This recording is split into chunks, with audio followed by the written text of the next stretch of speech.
हाय दोस्तों, कैसे आप लोग। और दिल आज बहुत दुखी है, उदास है। हालांकि उस वजह से नहीं जो आप सोच रहे हैं। मेरा मेन चैनल बंद पड़ा है, शायद कल शाम तक खुल जाए, वो कोई इतना बड़ा इशू नहीं है। लेकिन दिल इसलिए उदास है क्योंकि आज मेरी बेटी ने मेरे से पूछा, पापा मैं क्या करूं, मुझे कुछ समझ नहीं आ रहा है। बताता हूं आखिर किस्सा क्या है। मेरी बेटी डॉक्टर बन चुकी है, एमबीबीएस कर चुकी है, आगे पीजी की तैयारी कर रही है, स्पेशलिस्ट बनना है। क्योंकि आम एमबीबीएस करके, खाली एमबीबीएस करके उसको लगता है कोई फायदा नहीं है। लेकिन अभी गवर्नमेंट ने क्या किया मालूम है आपको? जो ऑल इंडिया, जो नीट का एग्जाम होता है ऑल इंडिया बेसिस पे, उसमें 50% सीटें रिजर्व थी SC ST और OBC के लिए।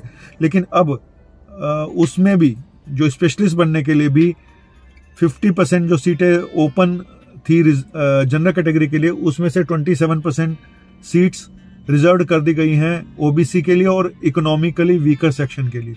तो यानी कि जनरल कैटेगरी के लिए बचा सिर्फ 23%। आप सोचिए।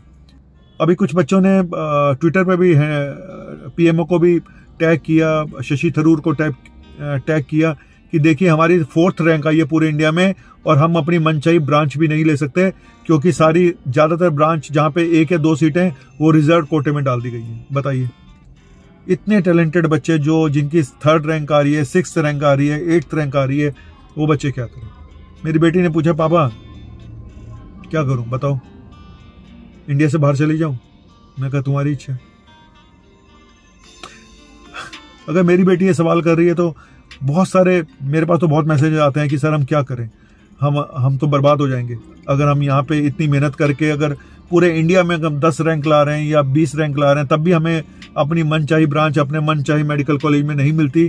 तो आप उनका सोचिए जिनकी बहुत अच्छी रैंक है जिनकी, लेकिन उनको तो बिल्कुल भी शायद वो कुछ ना मिल पाए जो वो सोच के बैठे हुए थे। तो 23% सिर्फ ओपन कैटेगरी के लिए, स्पेशलिस्ट की कैटेगरी में डाला गया है। इकोनॉमिकली वीकर सेक्शन को भी दे दिया गया रिजर्वेशन 10%। लेकिन एक बात ये समझ नहीं आती कि जो बच्चा डॉक्टर बन चुका है, जो MBBS कर चुका है, वो इकोनॉमिकली वीकर सेक्शन में कैसे आ गया। क्योंकि आज की डेट में अगर वो कहीं जॉब करने जाता है उसको 70-80 हजार रुपया, 1 लाख रुपया आराम से मिल जाता है। तो वो वीकर सेक्शन में कैसे आ गया जो ऑलरेडी डॉक्टर बन चुका है। तो MBBS लेवल के एंट्रेंस लेवल पे तो समझ में आता है कि इतने सीटें आपने रिजर्व कर दी, कोई बात नहीं। लेकिन स्पेशलिस्ट बनने के लिए इतनी सीटें रिजर्व कर देना कि एक आम कैटेगरी वाले को सिर्फ 23% सीटें मिल रही हैं, तो वो अब कोर्ट में केस है, सुप्रीम कोर्ट में जा चुका है। आगे क्या होगा पता नहीं, पर टैलेंट तो जाएगा इंडिया से बाहर, रुकेगा नहीं। सरकार की क्या मंशा है ये तो सरकार जाने। और लेकिन बच्चों के ऊपर इसका बहुत बुरा असर पड़ रहा है, उनकी सोच के ऊपर बहुत बुरा असर पड़ रहा है। वो, और मैं पहले ही बोलता हूं, मैं ऑलरेडी बहुत सारे वीडियो बना चुका हूं कि मुझे अगले जन्म में डॉक्टर मत बनाना। और मैं ये बोलता भी हूं, जो माँ बाप अपने बच्चों को डॉक्टर बनाना चाहते हैं, भैया 50 बार सोच लेना, 100 बार सोच लेना कि आप अपने बच्चों को डॉक्टर बनाने जा रहे हो। इतना आसान नहीं है। अब सरकार कहती है हमने सीटें बढ़ा दी हैं। सर सीटें बढ़ा दी होती अगर आपने, तो वो फिर उनको मिल क्यों नहीं रही है? जिसकी 6 रैंक आई है, जिसकी 8 रैंक आई है, उसको अपने मेडिकल कॉलेज में, मनपसंद मेडिकल कॉलेज में उसको ब्रांच क्यों नहीं मिल रही है?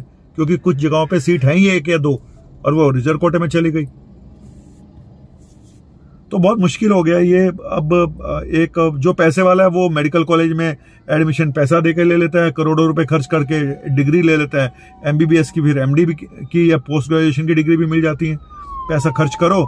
जो पैसे वाला उसके लिए प्रॉब्लम नहीं है, जो SC ST कोटे वाला उसको प्रॉब्लम नहीं है, जो OBC में आ गया उसको प्रॉब्लम नहीं है। प्रॉब्लम सिर्फ उनको है जो मिडिल क्लास फैमिली से हैं और जो जनरल कैटेगरी से हैं, उनके लिए प्रॉब्लम है।